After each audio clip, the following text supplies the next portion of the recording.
నిన్న కాళోజీ టీవీ నారాయణ కళాశాలకు సంబంధించినటువంటి ఒక ఇన్ఫర్మేషన్ వచ్చినటువంటి నేపథ్యంలో నారాయణ కళాశాలకే వెళ్ళింది.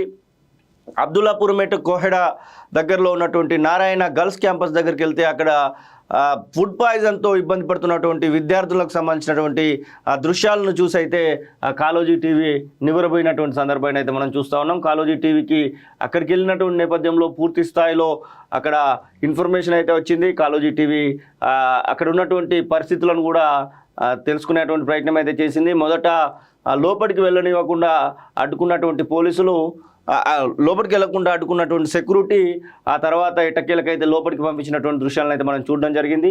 ఏది ఏమైనా అక్కడ ఉన్నటువంటి పరిస్థితులు అయితే మరీ కలిచివేసే విధంగా మనకైతే కనబడతా ఉన్నాయి.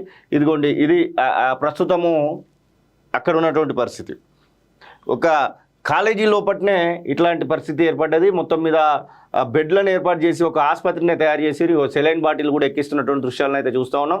ప్రభుత్వం దృష్టికి కూడా కాళోజీ టీవీ తీసుకెళ్లేటువంటి ప్రయత్నం కూడా చేసింది. ఖచ్చితంగా దీని విషయంలో ఎంక్వైరీ జరగాల్సినటువంటి అవసరం అయితే నారాయణ కాలేజీ పైన ఎంక్వైరీ జరగాలి. దాంతోపాటుగా అసలు ఫుడ్ పాయిజన్లు ఎంతమంది ఇబ్బంది పడుతూ ఉన్నారు, విద్యార్థులను తల్లిదండ్రులు భయాందోళనకు గురయ్యి ఇళ్లలోకి తీసుకెళ్ళి మరి పరీక్షల సమయంలో పరీక్షలు వారే తీసుకెళ్లి రాపిస్తున్నారంటే ఎట్లాంటి పరిస్థితి దాపరించిందో అర్థం చేసుకోవచ్చు. ఒక్కసారి కాదు, 2 సార్లు ఫుడ్ పాయిజన్ అయినట్టుగా విద్యార్థులు అయితే చెప్తా ఉన్నారు. గత శనివారము, దాంతోపాటుగా సోమవారము 2 రోజుల పాటు ఫుడ్ పాయిజన్ అయితే 2 రోజుల పాటు కూడా భారీగా విరోచనాలు, వామిటింగ్స్తో ఇబ్బంది పడుతున్నటువంటి సమస్యనైతే, కడుపు నొప్పితో ఇబ్బంది పడుతున్నటువంటి సమస్యనైతే అక్కడ ఉన్నటువంటి ఇంటర్ విద్యార్థినులు అయితే చెప్తా ఉన్నారు.